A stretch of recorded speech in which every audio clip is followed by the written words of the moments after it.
অভিনেতা রাহুল বন্দ্যোপাধ্যায় মৃত্যু নিয়ে এবার সিআইডি তদন্তের নির্দেশ দিলেন মুখ্যমন্ত্রী শুভেন্দু অধিকারী। তালসারিতে শুটিং এ গিয়ে অভিনেতা রাহুল বন্দ্যোপাধ্যায়ের মৃত্যু হয়। গতকাল দীঘায় প্রশাসনিক বৈঠকের পর সিআইডি তদন্তের নির্দেশ দেন মুখ্যমন্ত্রী। রাহুলের মৃত্যুর ঘটনা অত্যন্ত দুর্ভাগ্যজনক। ঘটনায় সিআইডি তদন্তের নির্দেশ দিলাম, দীঘায় গতকাল বলেন মুখ্যমন্ত্রী শুভেন্দু অধিকারী। কিছুদিন আগেই একজন চিত্র পরিচালকের মৃত্যু উদয়পুরে ঘটেছে। উড়িষ্যা সরকার শিট বানিয়েছে। আমি এসপি পূর্ব মেদিনীপুরকে নির্দেশ দিয়েছি অবিলম্বে হোম সেক্রেটারি ডিজিপির মাধ্যমে হোম সেক্রেটারির কাছে পাঠাতে এই মামলাটাও যাতে সিআইডি নিয়ে নেয়।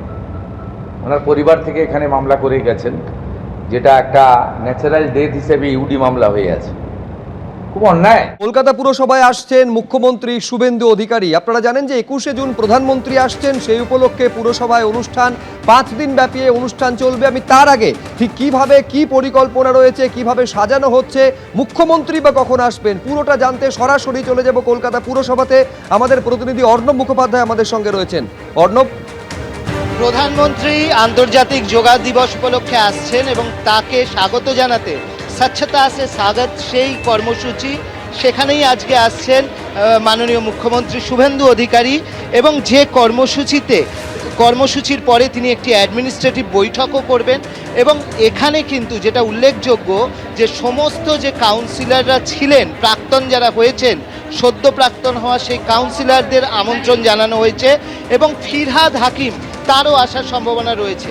এখানে রয়েছেন কাউন্সিলররা, এসছেন, তাদের সঙ্গে কথা বলবো। কি বলবেন, আজকে এসছেন আপনারা, কি বলবেন?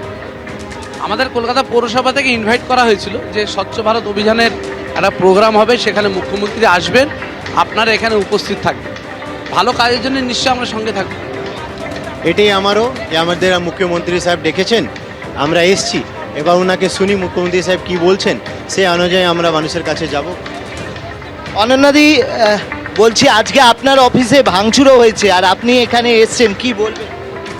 আমাকে তো জানিয়ে আসা হয় না, বলেও আসা হয় না, আমি খবর পাইনি। অন্তত আমি কলকাতা কর্পোরেশনের রাজ্যের মুখ্যমন্ত্রী আসছেন এবং এটা অন্তত বিগত 15 বছর 20 বছরে এর আগে রাজ্যের মুখ্যমন্ত্রী কলকাতা কর্পোরেশন এসেছেন এমনটা হয়নি।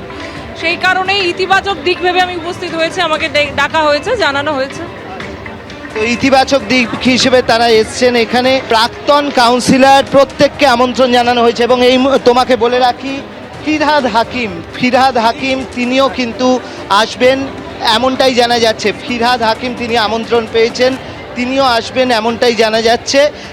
এখানে তুমি দেখতে পাচ্ছ পোর্ট এলাকার যারা কাউন্সিলররা রয়েছিলেন, প্রাক্তন কাউন্সিলর, তার কারণ তাদেরকে প্রাক্তন কাউন্সিলর হিসেবেই আমন্ত্রণ জানানো হয়েছে। যেহেতু বোর্ড ভেঙে গিয়েছে, অ্যাডমিনিস্ট্রেটর বসেছে, সবাই হচ্ছেন প্রাক্তন কাউন্সিলর, তাদেরকে ডাকা হয়েছে এবং তারা কিন্তু বেশিরভাগই এসেছেন। 1 থেকে 144 ওয়ার্ড সবাইকে ডাকা হয়েছে এবং যেটা জানা যাচ্ছে ফিরহাদ হাকিম তিনিও কিন্তু এখানে আসতে পারেন, ফিরহাদ হাকিম আসবেন এরকম একটা সম্ভাবনা রয়েছে। সব মিলিয়ে যে সমস্ত প্রাক্তন কাউন্সিলর যাদের ওয়ার্ডে আমরা দেখেছি এর আগে হামলা হয়েছে, তারা যেরকমভাবে এসছেন, সেরকমভাবে হচ্ছে যারা প্রাক্তন হয়েছেন তারাও এখানে এসছেন। সব মিলিয়েই আজকের এই যে মুখ্যমন্ত্রী শুভেন্দু অধিকারীর যে কর্মসূচি, সেটা কিন্তু রাজনৈতিক দিক থেকেও যথেষ্ট গুরুত্বপূর্ণ। এবিপি আনন্দ, এগিয়ে থাকে, এগিয়ে রাখে।